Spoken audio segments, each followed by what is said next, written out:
All right, well, welcome to the Dixon's virtual Munch and Learn, everybody. I'm really glad you're here.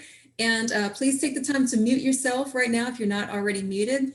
And we are recording this presentation and it will be added to our YouTube channel. So please subscribe to our YouTube channel. And you can also find our videos on art and horticulture activities and all kinds of things that we have at Dixon.org. on the Dixon at Home page. So go to that to get the link to the YouTube Munch and Learn channel and also to all the videos we make. And during the talk, when a question pops into your head, just go ahead and click on the chat button at the bottom of the screen and type in your question. And there'll be time for questions at the end of the talk, but also Matt has told me that if a question has to do with a particular slide he's on, then we can interrupt him. And so type your question in, and if it has to do with a particular slide that we want to address, then I'll go ahead and ask him that question. But Dr. Matthew Z. Heintzelman is the curator of Western European manuscripts and special collections at the Hill Museum and Manuscript Library, where he has served since 2001. His scholarly focus started in German language and literature of the later Middle Ages, in particular on Passion and Easter plays from the 14th to 16th centuries. His interests include the development of early printing and the interplay between manuscripts and early modern printed editions, religious and cultural dialogue, and libraries as cultural centers. He holds degrees from the University of Notre Dame, University of Chicago, and the University of Iowa. So please help me welcome Dr. Matthew Heintzelman. Okay, hello everybody, and greetings from central Minnesota.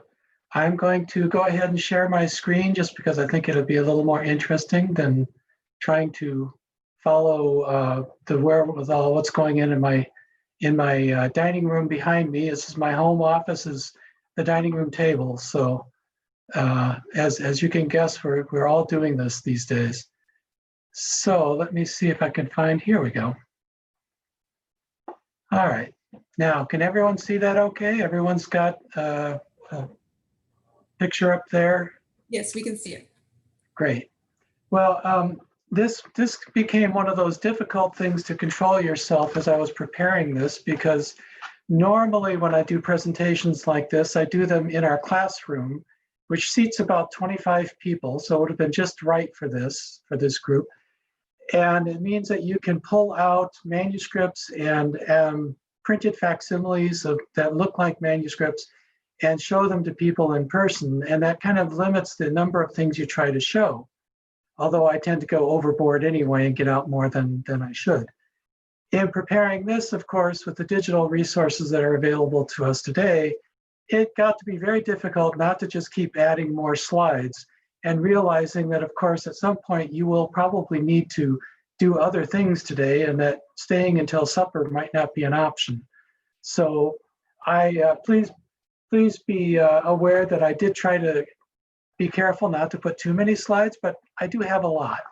And for some of them, I hope that they will be visually stimulating enough that it'll be fun for you. I am not an art historian, as you heard in my brief introduction there. I really don't have a background in art history, so this will not be a technical presentation. This is going to be more kind of a reflection on some of the things that have come to me over the years working with these materials, things that I think might be of interest for others who are also approaching some of the same kinds of things, or even just thinking about how they might approach something like a book like the Bible, which is so foundational for so much of our culture that we have around us. I'd like to just say a couple quick words about the Hill Library. As you know, this is part of a programming being done for the St. John's Bible, which is parts of which are being shown, I believe, at the Dixon Museum at this time. This is, and you also had a lecture earlier on Islamic manuscripts. The Hill Library started in 1965 as an outreach of St. John's University and Abbey in Minnesota. And the idea was that they wanted to take photographs of manuscripts being handwritten books prepared by hand, not printed, not done on a computer, not done on a typewriter, but actually someone writing out the words or doing all of the artwork by hand. And the reason for doing this is they wanted to make a second copy of these books because manuscripts by definition are unique. So all of the things that I'm showing you today, these are all photographs of things that only really truly reside in one place. They might be things that reside in Ethiopia. They might be things that reside in Turkey. They might be things from Vienna or London or other places around Europe. Some of them actually physically reside in Minnesota. But we have, because of the beauty of photography, we have the opportunity to see these things in other places. Originally, our library worked with microfilm. The idea of microfilm was to have a permanent record or a long-term record. They said microfilm would last a couple hundred years, but it's mostly black and white. It's not very beautiful. But what we've done since then is move into digital photography. So most of our European collections are in microfilm.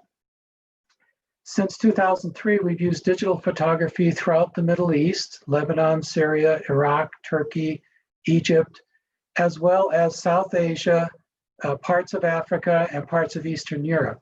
So we continue to do this photography of manuscripts, documenting the manuscripts that exist around the world so that they're available there for people to do research and study them from other places. So I just wanted to preface my words with a little bit of that to give an idea where we're coming from, what our library is all about. So today, I'd like to primarily talk about approaches to how the Bible has been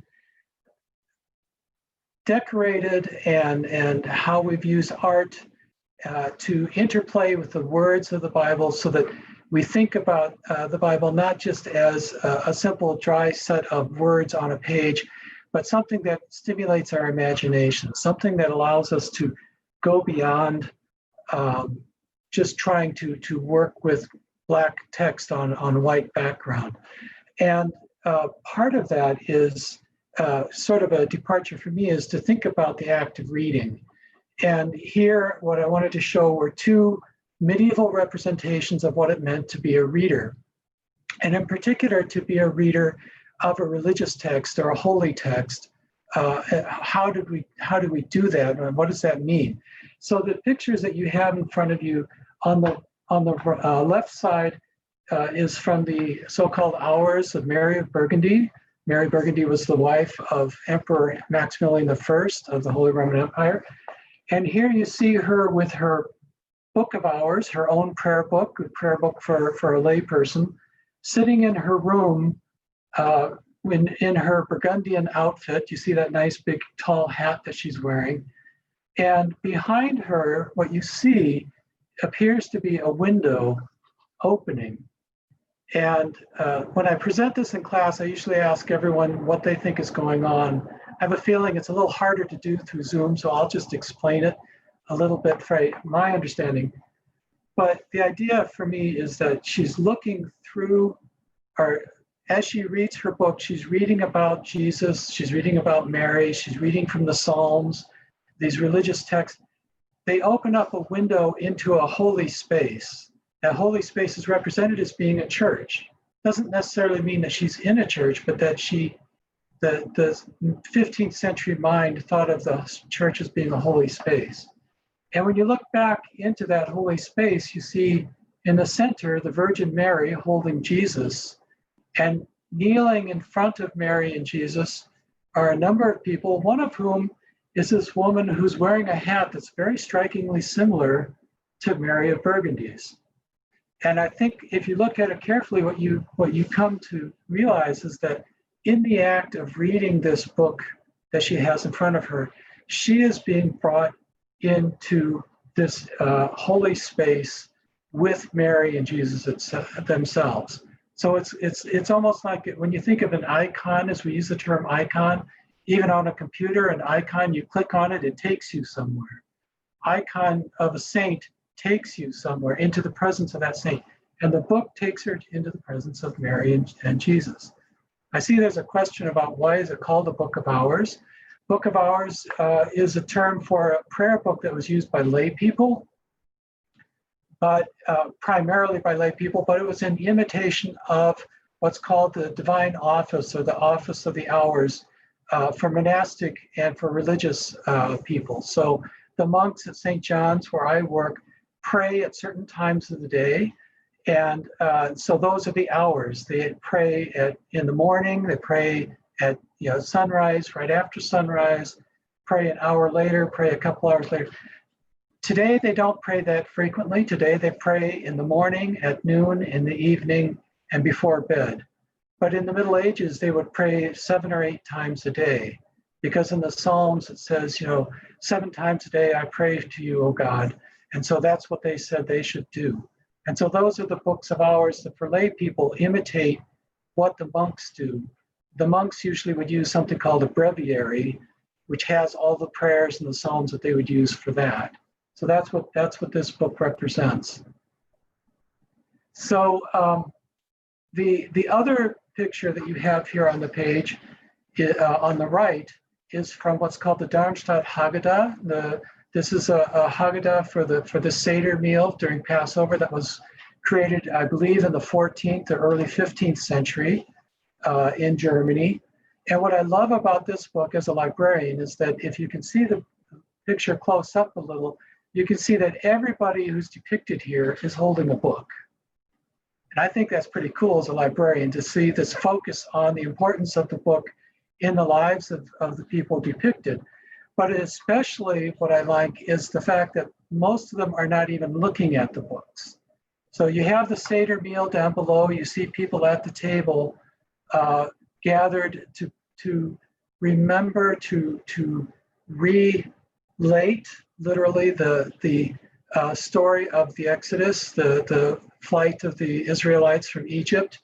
And they have their books on the table there, but they're all looking at each other, sort of like we're trying to do today here. They're looking at each other and they're pointing at their books and they're talking about it. They're telling each other the story.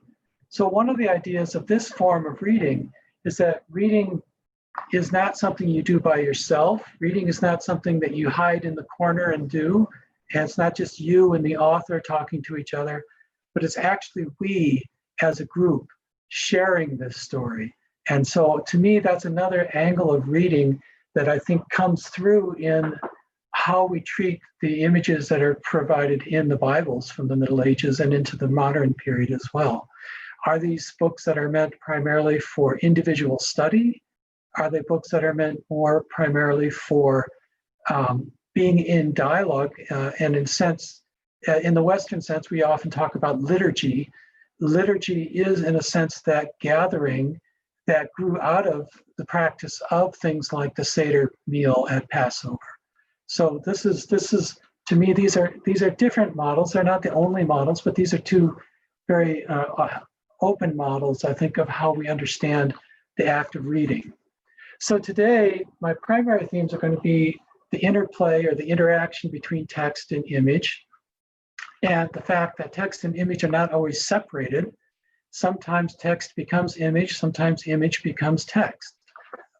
Sometimes, because we tend to think of text as being the central message of what's being brought to us, well, sometimes that central message is so encapsulated in the images themselves that you can't really talk about them as being, that we use the term, for example, illustration. We always think of something as being visual as an illustration. But when you think of the word illustration, it often carries the connotation of one thing being secondary to another. So if you think about it, a picture in a book illustrates the text. Well, the text, then, the written word, is the important thing, and the picture is there to support your understanding of the writing. But there are cases that we'll see as we go through the slides today where I think that relationship is completely inverse, that the pictures themselves are really the message, and the words are there to support the pictures instead.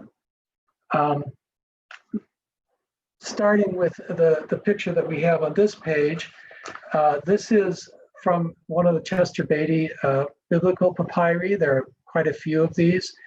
And the idea I want to bring forth is that illustration was not always an inherent part of the manuscripts. Illustration And pictures and illumination and decoration are things that come along generally somewhat later. The earliest nearly complete Bibles that we have date from the 4th century, and that would be Bibles in the sense of the Old and the New Testaments both. And these are in Greek. They are probably were composed as from exemplars that were prepared for the emperor to be sent out to the churches around the empire in the early 4th century. These are probably not the ones that were prepared for the emperor, but were from the next generation. And these have been the primary ones for preparing editions of the Bible, even today. So even though the Old Testament was primarily written in Hebrew, some parts may be in Aramaic, the earliest copies we have of this are from the translation of that Hebrew into Greek. The New Testament was primarily written in Greek to start.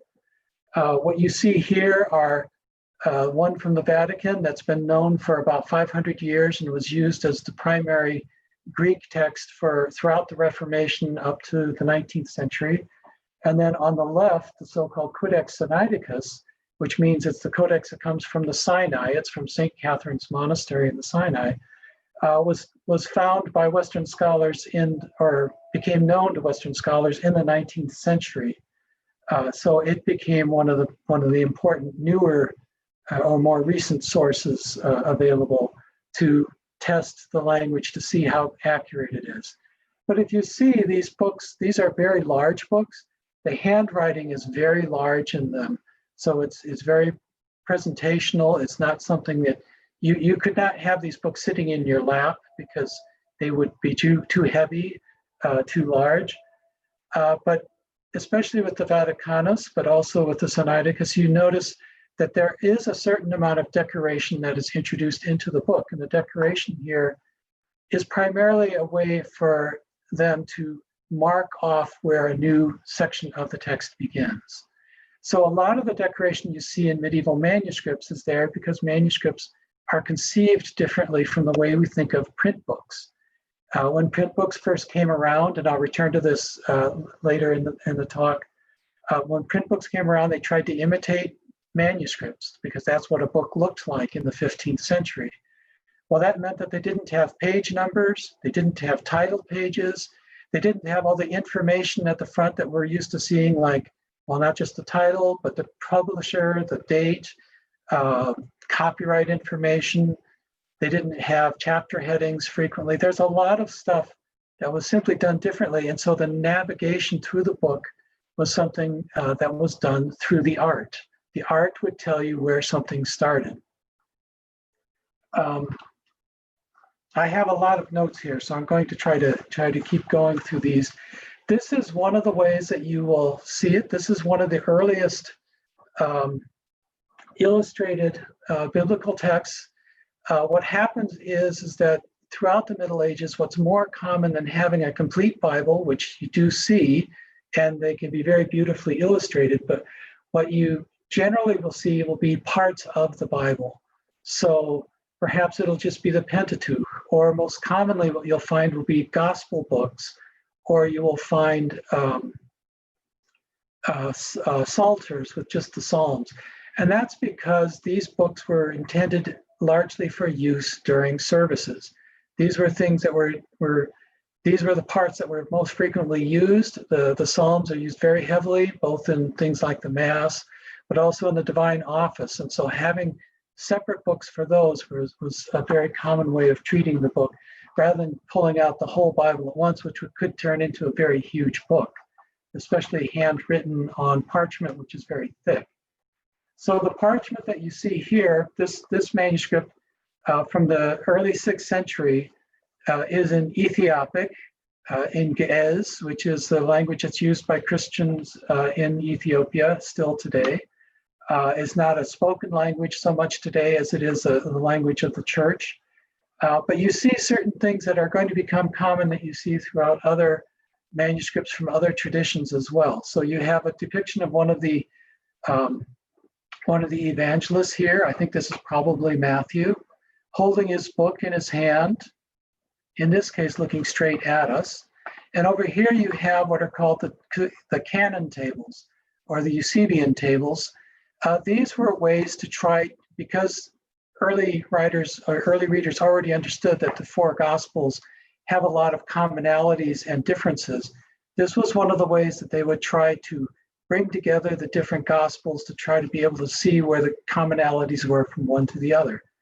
The beautiful artwork that is here, the birds, the archway with all the floral decoration, is already like a fully formed art. It's not like they're thinking about how should we decorate it. They already know what they want to decorate. And as the markers that they'll use throughout the book, they'll use something like this. So this is the evangelist Mark, and his picture appears at the opening to the Gospel of Mark. And this is something that you'll see across Western traditions as well. Book of Kells or Lindisfarne Gospels do the exact same thing. Each Gospel is opened with an image that is meant to represent that particular evangelist. And in the West, perhaps more than here, you'll see that there are certain aspects of iconography that allow you to know exactly who that is. So even without page numbers, you find that picture, you know which Gospel you have in front of you because of the identifying features of that person. So this is also from the 6th century. This is now a Bible in Greek again. This is called the Purple Codex of Rossano because it's in Rossano, Italy. It sounds cooler in Latin, I suppose, the Codex Propureus Rosanensis. And what you see here is the use of actually depicting events from the life of Jesus, that is to say, the entry into Jerusalem on the left, or sometimes, and on the right, the Jesus clearing out the merchants from the temple. But other pictures in the same set of pages include things from the parables, the wise and foolish virgins, for example. You already see here a lot of use of gold, a lot of illumination, in part because gold is beautiful, in part because it also allows it to shine forth from that purple background. Parchment is usually going to be more color like this, where it's more brown or sort of beige, sometimes white. So this has been very intentionally colored purple to give it that royal connotation. So this was probably a book that was prepared for a member of the royal family. It has a very elaborate artistic treatment in the front, but when you go into the text itself, there's almost no artistic treatment within the text. There's a picture of Mark at the beginning, the Gospel of Mark. Originally, this was all four Gospels, but we only have the Gospels of Matthew and Mark. We don't have a picture for Matthew. We only have one for Mark.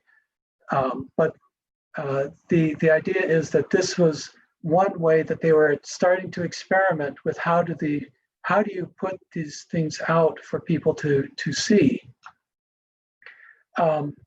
The inside, when you get to the pages, you have an incredible use of illumination that you don't see in a lot of books. Because it's purple, ink that's normally brown doesn't show up very well. And so what they've done is they've written the entire book out in silver ink, so that when you look at the book, the pages, the text on the page almost seems to come off the page. It glistens in a way that you rarely see in most manuscripts, and certainly don't see in printed books. There's also some use of gold on some of the pages when you have the opening of a new section, but most of it is silver like this. This is actually a picture of a facsimile of the book. We have this facsimile. So if you ever visit our library in Minnesota, look me up and I can get out the facsimile so you can turn the pages and see what this book would feel, what it would feel like if you had the actual book in your hands. The other thing that you'll note is what happens with books like this is if you see here on the picture, you'll see things coming through from the other side. There are letters that are starting to show through. So the silver ink that they used in the original, which is on parchment, is acidic enough that it's slowly eating its way through the parchment.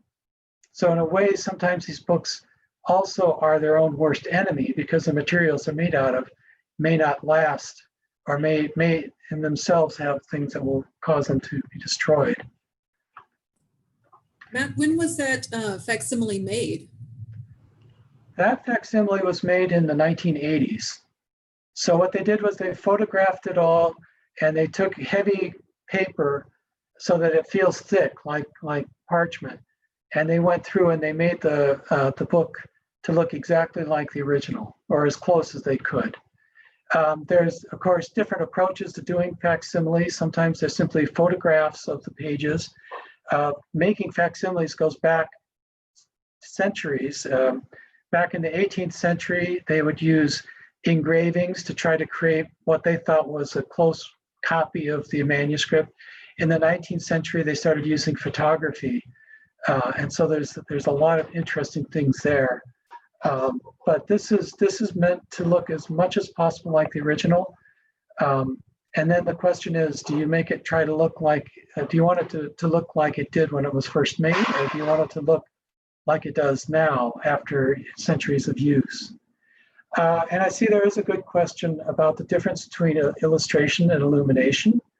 I would say generally we think of illustration as being something that's more pictorial, something that shows either an animal or a person or flowers, something like that. And illumination is more the use of materials that will shine. So silver, gold. If you use these either as gold leaf, or if you use gold or silver in the ink, then when the light hits those things, it will shine back at you. And so when I use the term illumination, I'm not just talking about, fancy letters or pictures. In fact, the pictures we usually refer to as miniatures, or sometimes we'll call them ink and pen drawings, because they're not quite a full painted miniature. So what you see here is actually a form of illumination, because these things are painted with an ink that will reflect back at you. So in the Syriac tradition, we also have the same kinds of things that are going on elsewhere. You have these depictions of the evangelists. You have depictions of the Canon Tables, and the use of birds and flora and fauna as part of the decorative motif for those things. This is from one of the places that Himmel, the library where I work, photographed this manuscript in Turkey, one of those collections that's been in hiding because of the events of 100 years ago, when there was the extermination, the attacks on Christians, particularly Armenians, but other Christians as well, that many of these things out of the Syriac tradition are still in hiding in places like that. And of course, you come into the West, and what you have in the West are some of the same kinds of things going on. But what I love about what I see going on in some of the manuscripts, especially in the Irish tradition that then comes to the continent, to places like Germany and France, is this very sort of wildly exotic treatment of the text itself. So I couldn't show you lots of pictures from, for example, Lindisfarne Gospels. I got these scanned images from the British Library website. They have beautiful large scans of these things that you might want to look up yourself. But what I wanted to point out was the almost serpent-like treatment of these decorations in here. And of course, you also have the pictures of the evangelists. You have the carpet pages, which are very beautiful. But for me, what is so cool is part of what this does is something that I also see happening in the St. John's Bible. For those of you who are familiar with the St. John's Bible, what we have here is actual text of the Bible that is being decorated in such a way that it becomes almost like a puzzle to try to read it. And I'm afraid I see that I'm in the glare, sun glare, and I can't do much about that. So you're going to have an odd look at me for a while. So I apologize for the technology of my camera here. But looking at the page that you have here in front of you, what you realize as you look at this thing is that you're seeing actual text here. The first words of the Gospel of Matthew in Latin are Liber Generationis Jesu Christi, the book of the generation or becoming of Jesus Christ. So this is the opening of the genealogy.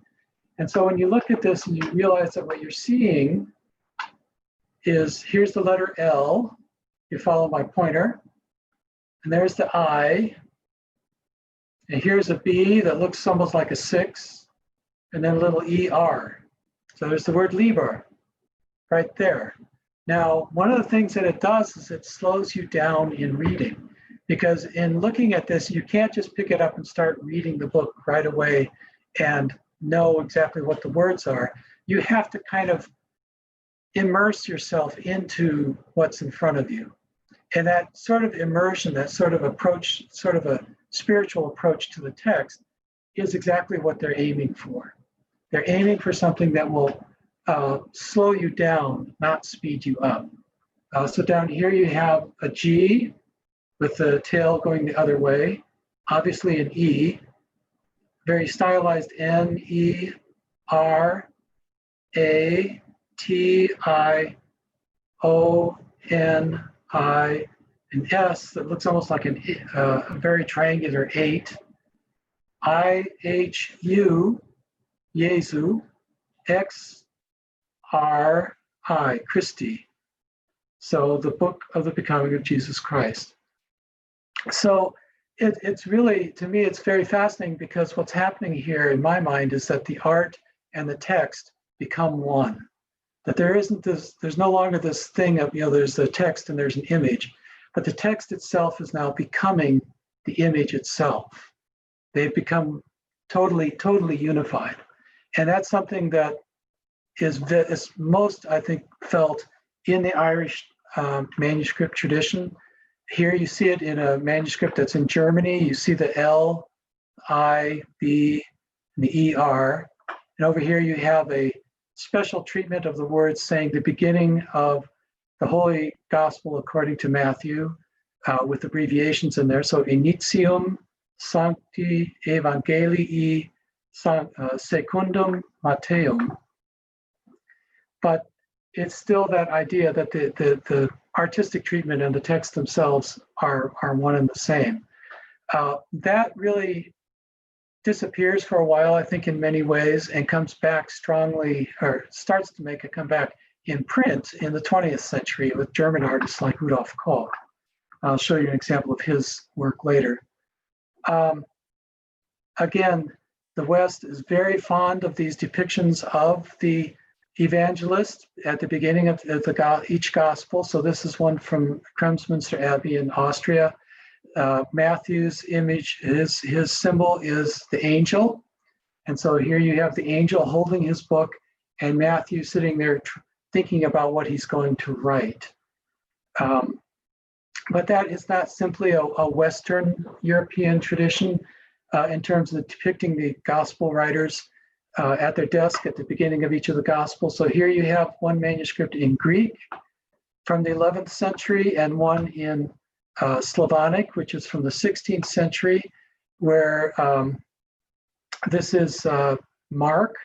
He does not have his typical symbol here. His symbol would be a lion. So without the symbol there, you kind of have to have other clues that might tell you who it is. I'm not exactly sure, other than if you look at the text that he's writing, probably the text in here says something about Mark, but you'd have to look very closely. And of course, they're identified up here. His name appears to help you. But other things that are interesting in the depictions here, the fact that they're in the act of writing, how do they hold their pen? What are the tools that they have available to write with? You notice that he's not writing on a table. Both of them they each have a little foot pedestal here, a little footrest. So there are things that we could learn about how artists worked in a different period, because some of this probably reflects the practice of those times. But I like it when we do find those little things that help us identify who the different evangelists are. So as I said, Matthew is an angel, Mark is a lion, Luke is a bull or a calf, John is an eagle. And these are based on depictions of animals from the book of Revelation, which are then also related back to images from the Old Testament. And Christians have kind of carried these things over into their iconography. So here you have a beautiful Armenian manuscript, a little bit later, 14th century.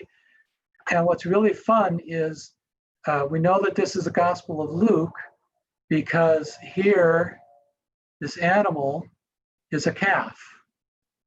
And if you look at the other manuscripts, other pages from this manuscript, you'll see that Mark's page has a lion here, and John's page has a bird or an eagle. So without putting it right there with the evangelist, they've continued that identification, that a way for you to know who this is, with making it a little less obvious, a little less part of the image. Up here, I presume that would have to be a picture of Jesus. He has the cruciform halo, which is the way Jesus would be depicted. Up here, you see there's a modern page number or folio number, 190. Again, manuscripts usually didn't have those kinds of page numbers or folio numbers. So this picture was what was meant to tell you where you were in the book. I couldn't spend a lot of time because there's just so much stuff out there, but I couldn't go past without saying something about the artwork in Spain. Spain in the Middle Ages, of course, is largely under the control of the Moors up until the 15th century. So there's this ongoing Reconquista, this attempt to bring back a Christian presence or power in Spain. But the manuscripts are very beautiful in their own way. They're very different in style from what you see in France and in Germany. Here you see the beginning of Genesis. In principio creavit Deus caelum et terram. So in the beginning, God created heaven and earth, with images from the creation along the side here. But again, still primarily a textual, but very beautiful textual treatment. Here you have one of John's visions from the book of Revelation or the Apocalypse. And up here in the corner, this is from a commentary attributed to someone named Beatus of the Abana. Beatus is I believe, 10th century writer. A lot of manuscripts of his commentary were made in Spain in the 10th and 11th centuries. Many of them with a lot of influence of African art.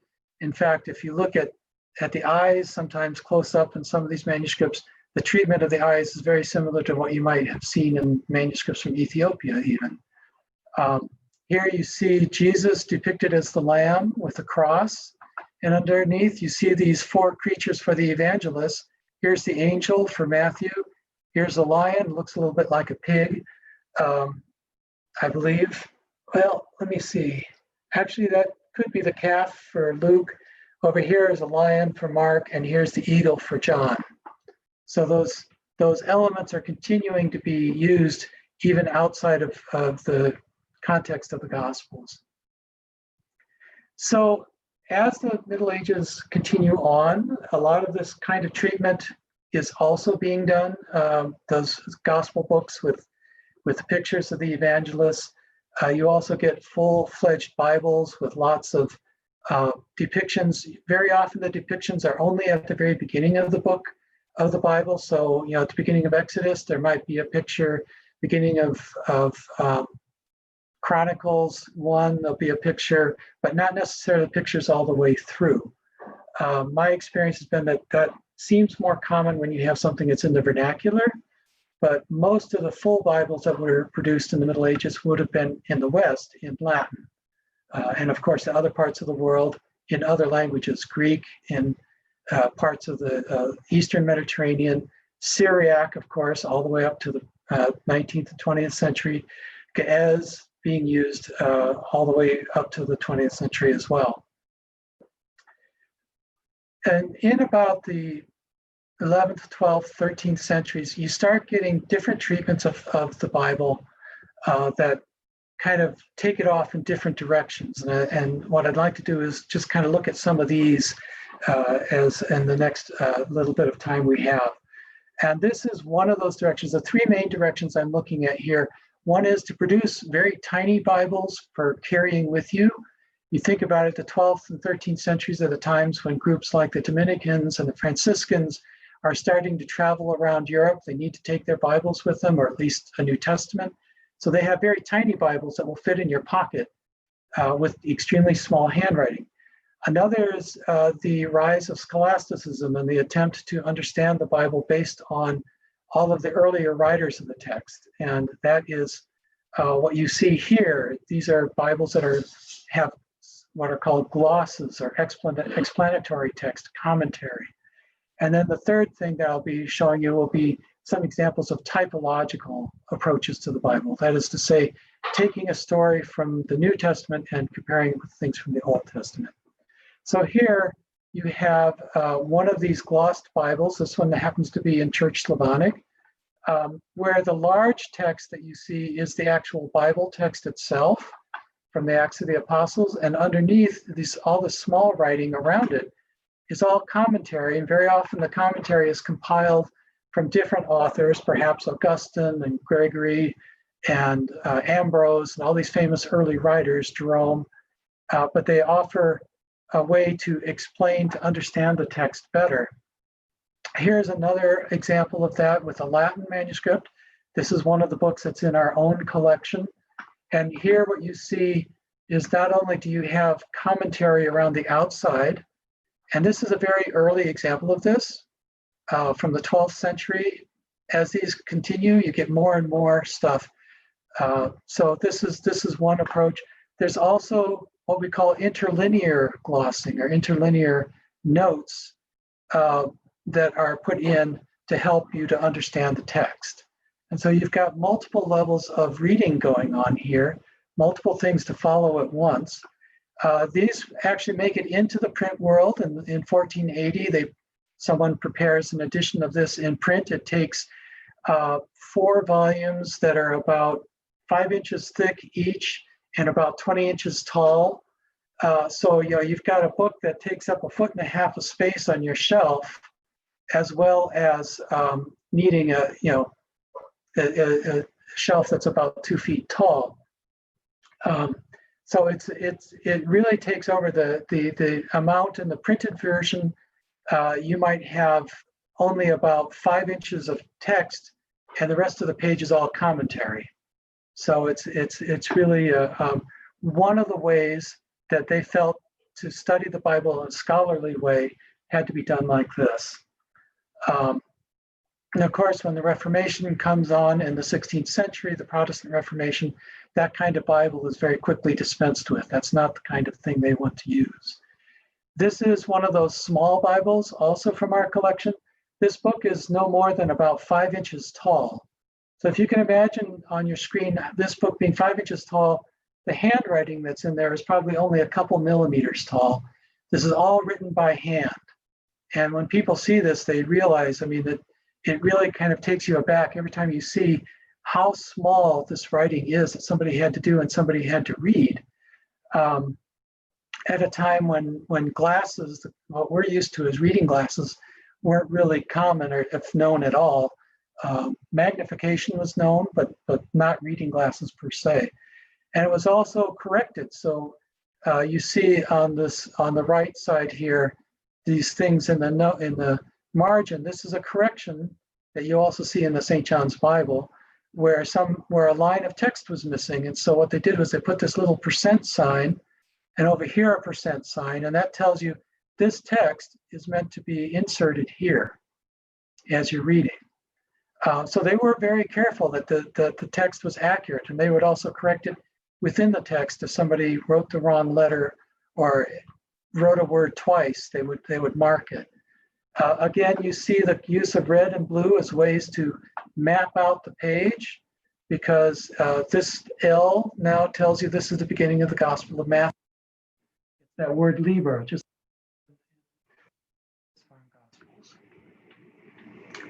sometimes you will get books that have no words at all. So it's uncertain to me whether this was originally with text or whether it was always separate like this. But all of the story of the creation, 7 days of creation, and Adam and Eve in the garden, and being expelled from the garden, all of that being told in this just through the use of pictures alone, no text whatsoever to tell you what it is.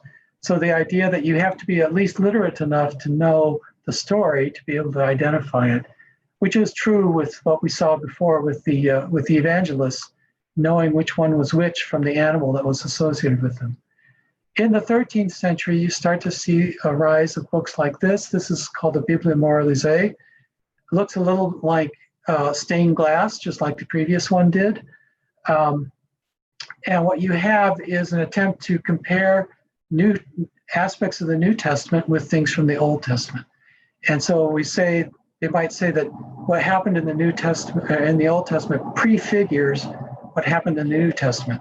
That all of these things are pointing to Jesus, and this is a very common way of thinking in the late Middle Ages, and to some degree still today in some Christian practice. This is the mirror of human salvation. This is another kind of approach to do the same thing.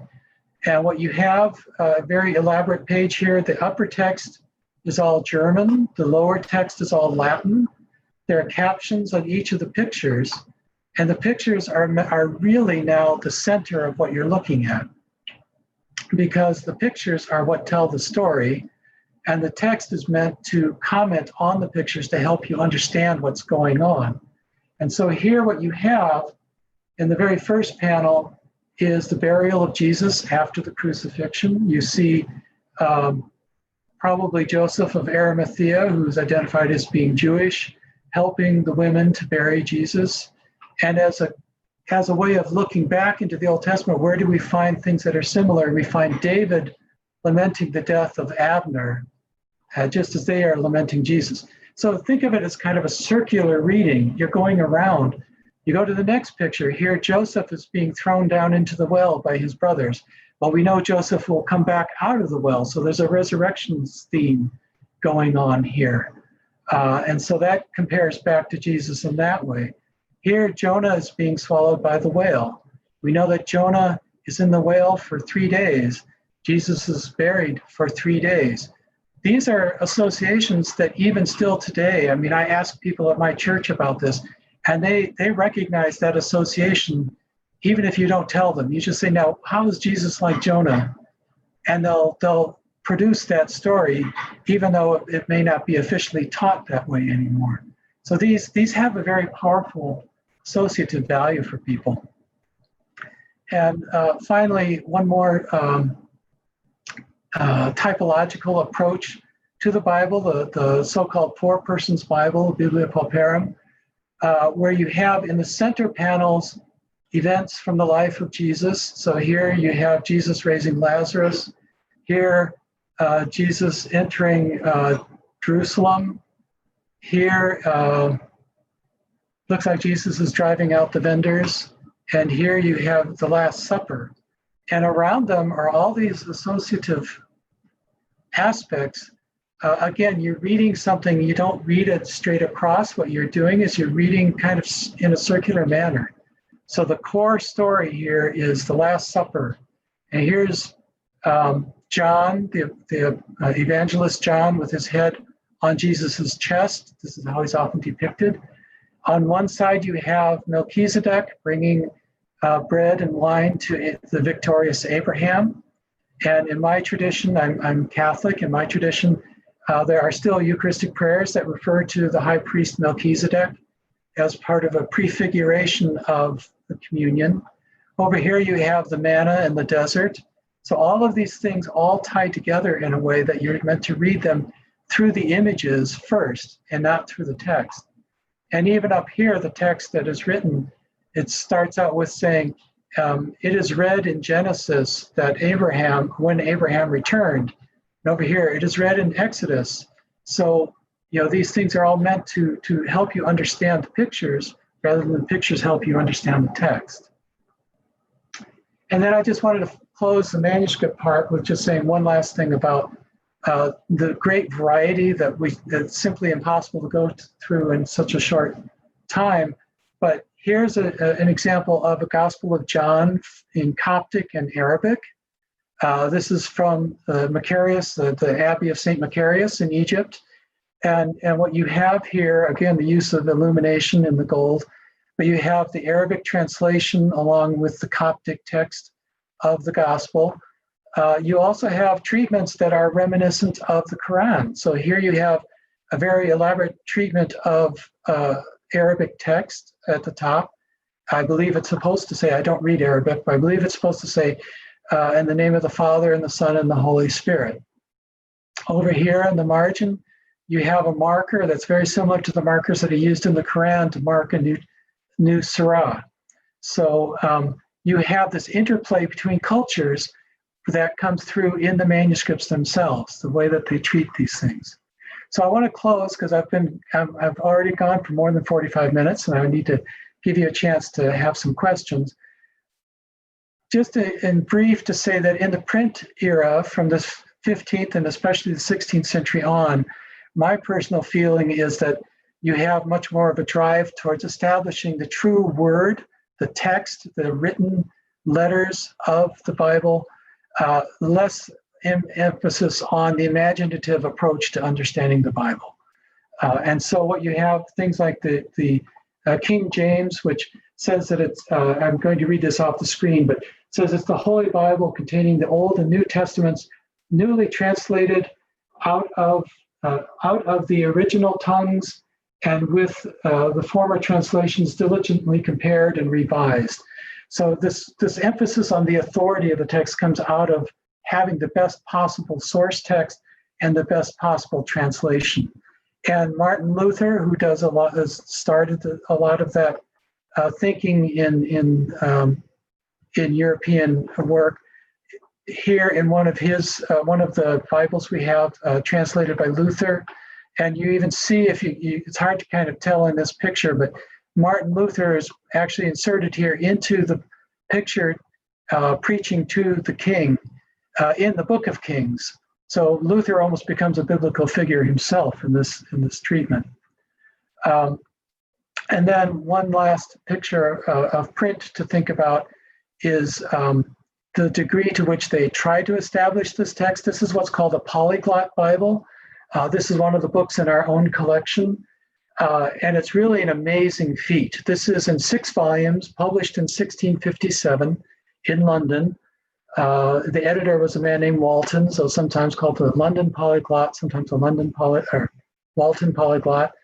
And what you see is the Gospel of John, the opening of the Gospel of John, and it's presented here in Syriac, Persian, Ethiopic, which is that Ge'ez I showed you before, as well as Greek, and all of these things have a Latin translation next to them, so you can compare the different versions. So the idea that they're trying to establish what is the most authoritative version of the Bible, which then, of course, you would want to translate into English or German or French to promote Christianity in the West. But this is a kind of Bible that was made especially in the 16th and 17th centuries. The earliest is about 1520, and the last ones, this is one of the last ones in this scale where this kind of work was being done with focus on the word alone. And what eventually happens, this is my final statement, is that by the 20th century, you start getting a turn back to trying to find more imaginative approaches to how art can help us understand the Bible and Bible can help us understand the art. And what you have on the left side is an example from the Gospels designed by Eric Gill. And you can see what he's done is almost a return back to those historiated initials, those initials in medieval manuscripts that have pictures that are of stories going on. Here you have the whole word "and" with the shepherds coming to Mary and Jesus. So obviously this has to be from the Gospel of Luke, which is the only place the shepherds show up. But all throughout Eric Gill's Gospels, he uses this interplay where the text and the image are interwoven. They're still separate. You could actually present each of these separately, but they're interwoven in a way that you don't want to take them apart. A contemporary of Eric Gill is someone named Rudolf Koch, a German artist, and he takes these things in kind of a different direction, but I think also very interesting. The middle one, he goes back to this image, this idea of telling the Bible stories without using any words at all. And what he does here is he doesn't even try to make them realistic pictures, but he does it in a way that it's purely symbol. The Last Supper is presented with Jesus at the head of the table, the apostles sitting around the table, the bread and the wine on the table. And here, of course, one of the apostles, the man who will betray him, Judas, is depicted as a serpent. All of this is meant to be something that you would recognize without having someone explain it. And some of them are very obvious. This is a more obvious one. Some of them are not. Over here, you have a different effort by Koch to present the text like we did back at the Lindisfarne Gospels. The text now becomes the image itself, that there is no separation. It's a very expressionistic approach. This is what's called the vision of Isaiah. This is the Sanctus, when we think of in masses today. So holy, holy, holy, Lord God of hosts, here being done in a way that the text itself becomes the image that you're looking at. So I'm going to leave it at that. Just kind of a return to the approach of the manuscript here, but I wanted to leave a little bit of time at the end. I'm sorry if I went on too long. I hope no one fell asleep. Now I have to find the place to stop sharing my screen. There we go. So thank you all for listening, and I hope to hear some questions. Yeah, I have a quick question for you. Sure. The one book that had the page number up at the top, Mm-hmm. is that original, or were the page numbers added later on? Page numbers were added probably in the 19th or 20th century. And that's something we still do today. And the manuscripts that we own very often will come to us with no page numbers on them at all. And in order to be able to identify what's in them, we have to take a pencil and very lightly put a number on each page. But that's understood that that's always something that was added later as part of the cataloging and not part of the original book. So until the 16th century, printed books even didn't have page numbers. They might have folio numbers on one side, but the earliest printed books didn't have any numbers at all. And those could be very big, thick books. One of the ones I mentioned, that book with the gloss, the Bible with the commentary, 4 huge volumes, and there are no page numbers anywhere. So you have to know what order the Bible comes in to know where to look for what you want. Sounds very difficult. Yeah, it was a different time, different way of thinking. Just like the idea that title pages didn't exist, so that when you opened a manuscript, very often when you opened a manuscript, the first thing you had was just the text.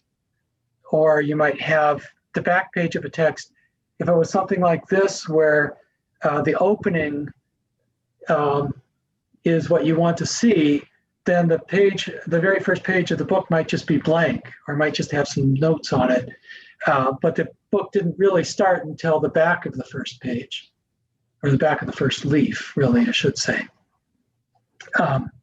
And you see that change in the 16th century because they'll start using that information to create a title page to sell the book.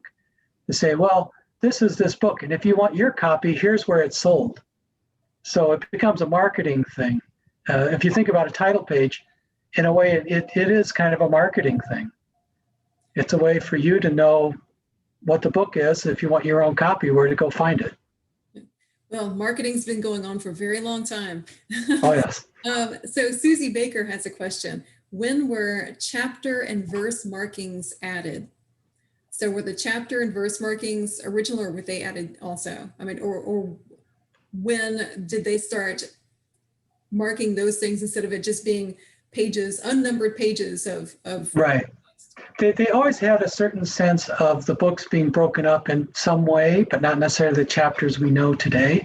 So they would, if that was a new section, they would use a large initial, a decorated initial to show this is a new area. But actually, like numbering the chapters starts in the later Middle Ages. That's when you start getting a sense that the Bible has these sections that are chapters. But in terms of like verse numbers, excuse me, I don't know if they appear much in manuscripts. I'm sure in some manuscripts they do. There were different approaches.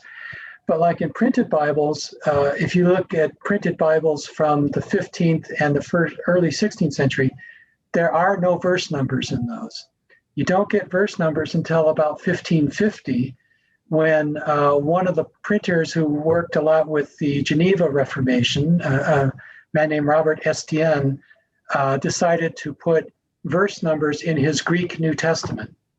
And with that use, what that did is it made it possible for people to cite specific parts of the Bible, which of course in a time of religious conflict is very helpful. If you're using your Bible as your source of argument, you want to be able to say exactly what section you're talking about.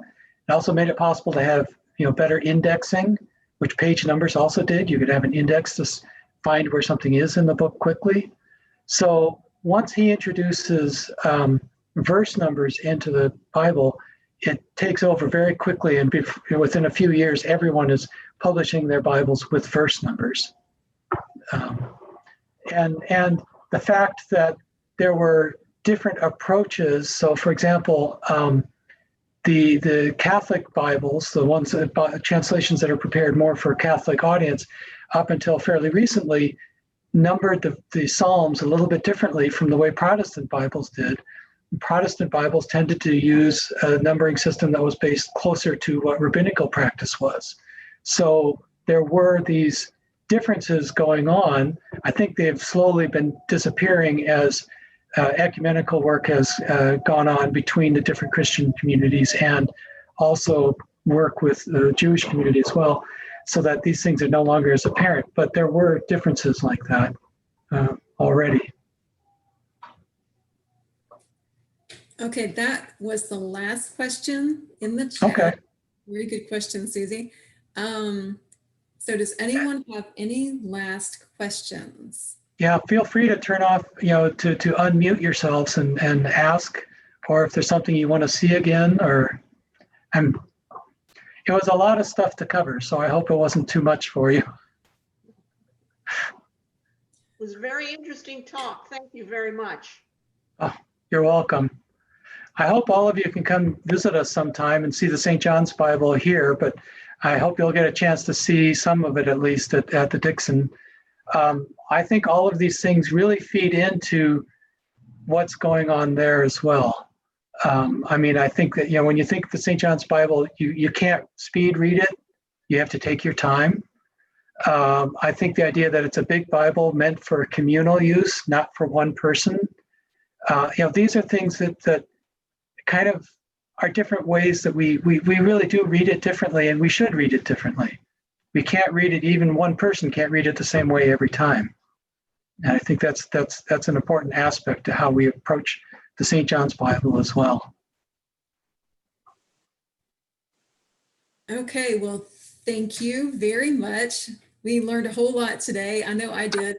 So before we close out the meeting, if anybody wants to unmute and say thank you, or ask any last questions or anything, or just whatever, go right ahead, and we'll say goodbye before we close the meeting out. Well, I thought it was great, and always looking forward to these Wednesdays. If it's Wednesdays, it must be Munch and Learn.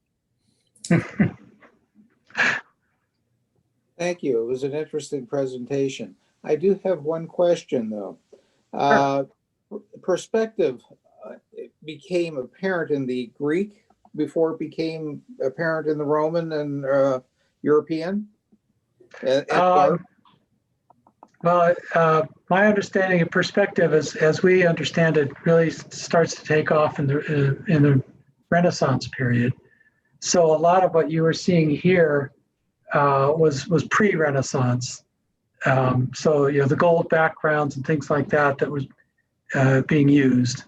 But the Greek icon has more three-dimensional effect than the flat artwork of the earlier Christian Bible, Catholic Bible.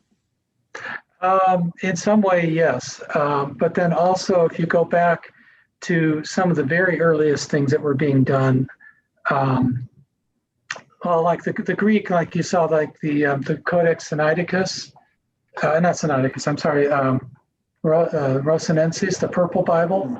That one has more depth to it. And that's kind of a carryover of the of antiquity. So the art that was produced by the Romans and the Greeks had more sense of perspective, and also is resurrected. I didn't show any examples of that, but some of the Carolingian books that were produced have some of that same sort of naturalistic feel of some of the late antique Greco-Roman art. But that kind of becomes more stylized, especially with the Ottonian period, when you start getting more of that gold background, the Byzantine art. Thank you. You're welcome. Very, very good presentation. Thank you.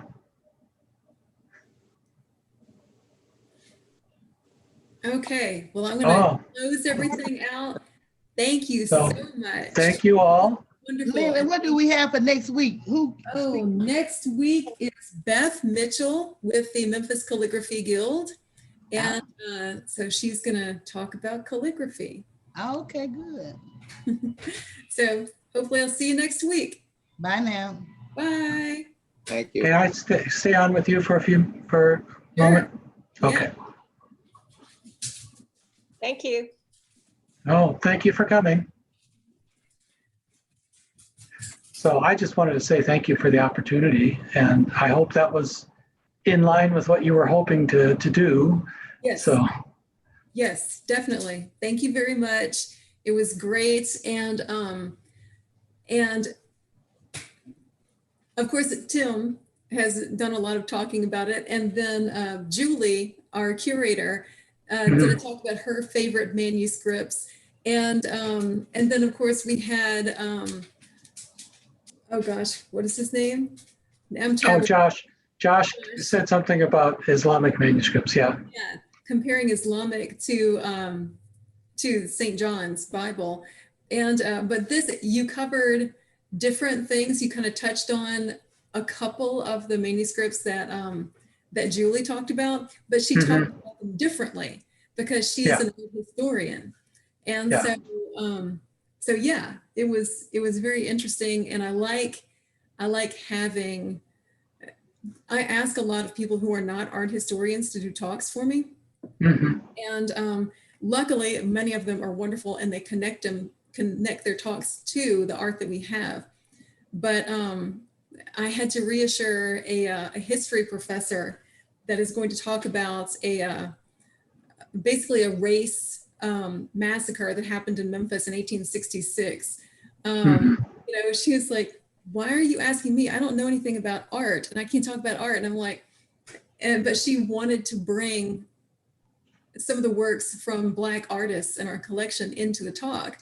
And I didn't even think it was necessary for her to do that. But then she's like, but I can't talk about this as an art historian. And I was like, no, but you are going to talk about art from a completely different perspective. And that is just as valid, and it's just as educational to everyone, and everyone loves it just as much.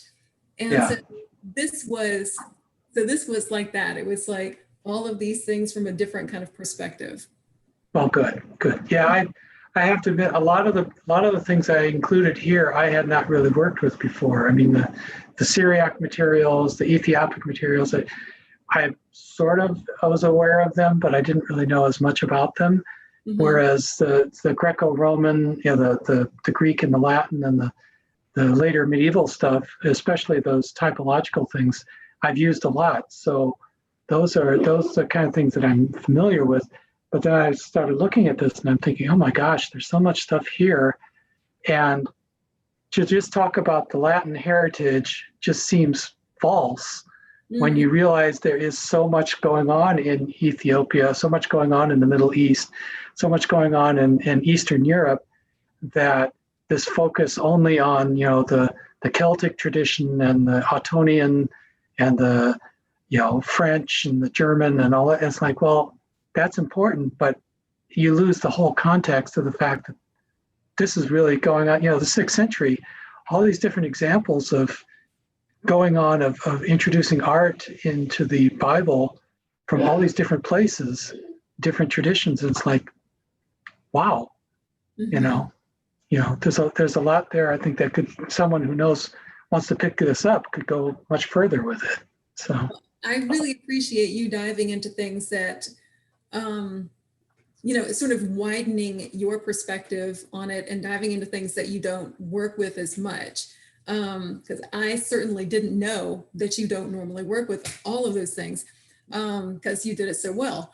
But yeah, I really love that. And one thing that kind of struck me, and I didn't bring it up during the talk, was I really love the manuscript from Ethiopia, the things from Ethiopia that you showed, because, one thing I wondered was how much of that imagery was just, like, this is the imagery we use, versus these columns that kind of look like they had Corinthian capitals maybe.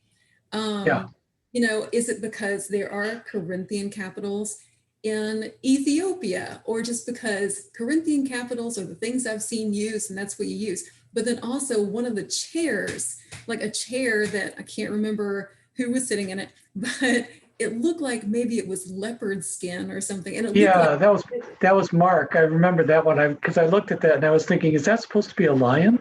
What exactly is that? Because it looks like a claw at the bottom. Yes. And leopard might have been it. Right. So there's that question. Is that a kind of symbolism, like you were wondering, or is it because that's the kind of chair that someone in Ethiopia had, And so that was really interesting to me. Like that. That was kind of a curious one too, because it, I don't know if I can find it anymore, but that one, also, I think his reading stand is in the shape of a fish. Which I didn't notice that. I thought that was very curious too, and I'm like, well, boy, I hope somebody studies these things so I can learn about them, because I had no clue. Here we go. Come on. Mm-hmm. Yeah. So if you look, or a porpoise almost. It's just a very curious shape. Very impractical shape, I think, is what I'm thinking of. It's not like just, we think of a table and it's like, it's very obvious it's a table. This one is like, well, it's not so obvious, except that's his reading stand. Right. So, and that tail looks like it's especially for holding a book, but in a certain way. Yeah. So, well, I don't mean to keep you. This was fun for me, and I appreciate that you gave me the opportunity to do it. We do have people who work more with these materials at our library. So I don't know, if you could talk with Tim if you wanted to do more like other traditions besides Western traditions. But I think it's kind of fun, and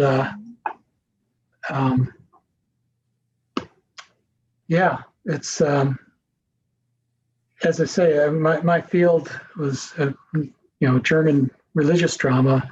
It's like, other than the fact that I'm talking about some of the same stories, which means I've been forced to learn some of these things. doesn't have direct application, but it's fun. That's one of the joys of working in a library like this, is that, and I'm sure in a museum as well, is like if you're a little bit of a generalist, suddenly you find yourself pulling in all of this stuff that you never would have thought about at all with your little blinders for your own field, and suddenly you realize that, oh, there's an awful lot there that we all of us could spend more time on. So that's kind of what I do with this lecture series in general. That I find 50 speakers a year, and so I look at the checklist for whatever exhibition we're going to have up at that time. And, I'm like, okay, what do I see in this art? What does it make me think of? We had one, on American art from basically kind of the turn of the century or the late 1800s through the middle of the 1900s. And so I had a talk about, and that was kind of the birth of so many modern things. I had to talk about the birth of modern dance. I had to talk about jazz music. I had a woman who does hair, who I know is interested in history, come and do a talk on changing women's hairstyles from the 1880s to the 1980s. And then some of it is just purely about art. And so, yeah, I kind of, what you said was like, that's what I do with this lecture series. I just kind of try to broaden out. And sometimes I have, if we have art from from 1800 to 1920, I'll contact music and literature professors, and I'll be like, hey, what was going on in your areas during this time period? And we had, I didn't know there was anything that, I didn't know that pastoral music existed until I sent a checklist to a music historian friend of mine. And she was like, oh, there are pasture scenes in this show. I want to do a talk on pastoral music. And I was like, great, perfect. Sharmeel, I see you're still here. Do you want to say anything? Yeah, you're quite welcome. maybe she just walked away. Yeah. Well, I was just going to say too, years ago when I was in grad school, we did have one class that I think it was only offered one time, but I think it was called Vienna 1900 or something like that.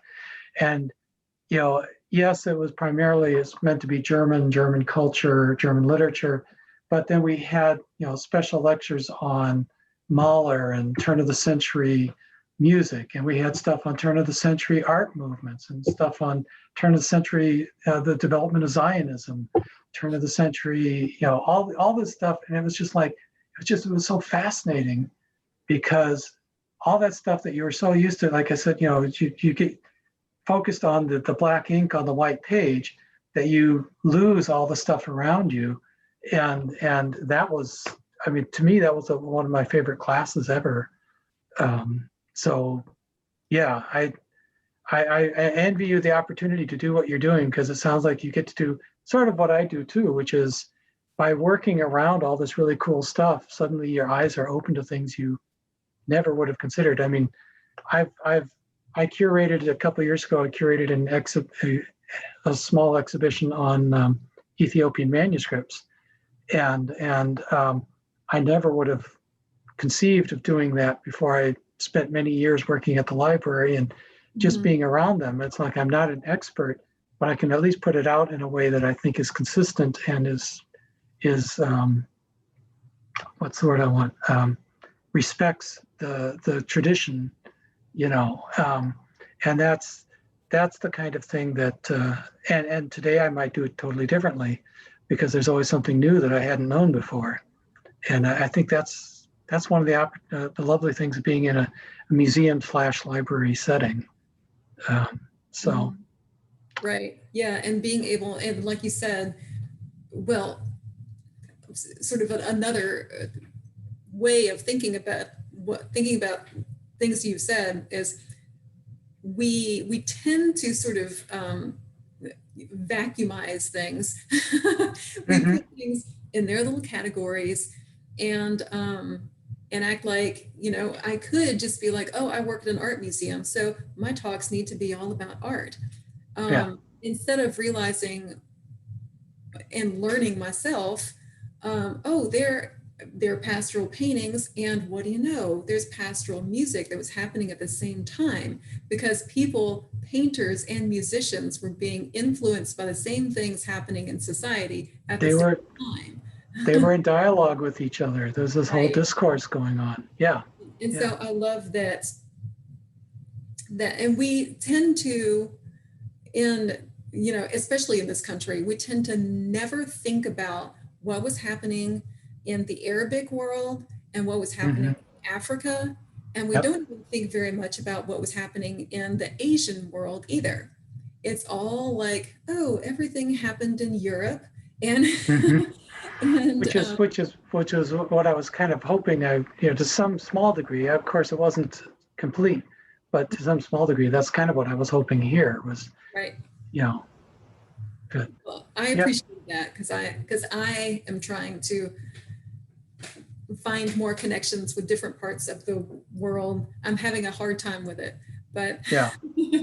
Well, somebody just recently published a book about teaching the global Middle Ages or something like that. There's been a lot of talk about trying to, because in part as a response to right-wing groups using medieval imagery, or what they think of as medieval, which of course it isn't, for the wrong purpose, but also just because the medieval studies have been, you know, for a long time. It's like, well, doing Shakespeare was exotic because that was post-medieval, but you would do it with medieval stuff.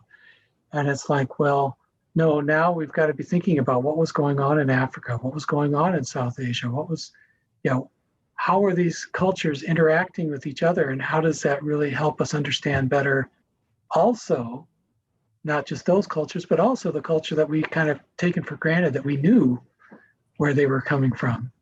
Maybe we didn't. And stop giving all the credit for anything that popped up in Europe. Stop giving all the credit to them for developing, because it's very easily could have come from the Arabic world. It could have come from Africa. Well, yeah, cotton from China. Cotton, paper, all these things we take for granted as being core to our culture. And it's like, well, yeah, you know, cotton, especially, I always loved the fact that in Spanish, cotton was algodón. So you have that al from the Arabic. So you know that that's an Arabic word. Whereas in English, you don't really hear it anymore. It's like, well, yeah, it's an Arabic word because that's where it came from. You know, yeah, and these cultures were always interacting with each other. And so, you know, I'm sure that if one were to approach it from the other perspective, say from South Asian studies, you might find something that was invented in Europe and brought there, just as the Europeans were bringing stuff from South Asia or East Asia. So, yeah, it's fascinating. I mean, I think the people who will be doing graduate studies in the next 20 years, if they survive, will have a lot of really interesting things to bring out that I kind of came along at the tail end of the old Eurocentric stuff. So, I mean, when I was in grad school, that was kind of dying out, but it was still there, and there was a developing interest. But that was in the 80s, and I think it wasn't until the 90s that really people started to develop these interests in other non-European cultures. And although with the idea of understanding Europe better, I think now we're getting to the point where it's, you know, those cultures are worth studying in their own right, and not just as a parallel. So right, not looking at them through Europe. Yeah, exactly. Yeah. So, well, I should probably let you go. This is fun. I've enjoyed this. I've enjoyed our chat. I hope things go well for you, and I hope the rest of your series goes well. And you know, stay in touch. And you know, maybe someday when people are able to travel again, you can get some people interested in taking a trip to St. John's and get to see, you know, the St. John's Bible here, but also just to kind of see some of the other stuff that we have and do. It's a beautiful campus. It's a beautiful place, and I like the monks a lot. I think that's one of the things that I appreciate about it is, you know, you mentioned I went to Notre Dame. I tend to find Notre Dame to be kind of full of itself, and I find the Benedictines to be very different in that way. And so I appreciate that, you know, as a very different expression of what it means to interact with the world. So I share that with you too. So. Okay, well, very nice. I would love to go up there sometime and see if I can drag some people with me. And if you ever come to Memphis, Okay. when we can be out in the world again, if you ever come to Memphis, then, you know, let's have lunch, dinner, or whatever. Sounds good. Sounds good. Well, you take care. How old's your son? He just turned 26. Oh, 26. Well, that's the same age as our son. Our son was born in September '94. So he just turned 26. Yeah. And his sister, who's still here at home with us, is much younger. She's 8 years younger. So Oh. she's still in high school. So we've got one married, one in high school. So it's like having two only children. Yes, I know the one that has kids spread a little bit more than that. And she said the same thing. It's like having two only children. Well, the Grayson, the one that just turned 26, he is still living here. He's getting his master's in Spanish. Oh, and then cool. hopes to next year live in Spain for a while. Mhm. But my daughter, she lives close to the University of Memphis, and she is working on her bachelor's. So they're both at the University of Memphis, but at different levels. Yeah, yeah. Well, wish him the best. I hope he enjoys Spanish and does well with it. My wife actually was a Spanish major. We met in a translation bureau. She was in the Spanish department and we were both non-native speakers. So I mean, I started German in college. She grew up speaking more Spanish than I did, but she didn't speak it natively. That's languages have just always been a fascinating part of our development. So I hope he really enjoys it. I think it's a cool thing to do. He's quite passionate about it, and he dove into like Spanish literature and history, and yeah, he's the native Spanish speakers I know talk about how good he is. So that's yeah. If your heart's in it, then you'll go with it a long ways. Yeah. I'll send you a link. Actually, just yesterday, the Medieval Academy published. They approached me to write a short blog post about alternative careers for medievalists. You know, people who don't go into teaching. Because when I was in college, they always talked about if you're a language major, which I was, that your options were to teach or to translate, and that was all they could think of. And so he might enjoy reading just, you know, what a language major ended up doing by picking up skills here, picking up skills there, and then suddenly having something fall in his lap that was what he loved, which is what I do now. Yeah, that would be great. I mean, he's not so worried about. People are always like, they ask me, you know, what he's studying, and I'd say Spanish, and I'm so surprised by their reaction. So many people are like, "What is he going to do with that?" I'm Exactly. Like, he can do all kinds of things with that. What do you mean? Well, and for my wife and me both, learning languages has always been a way of trying to form bridges with others.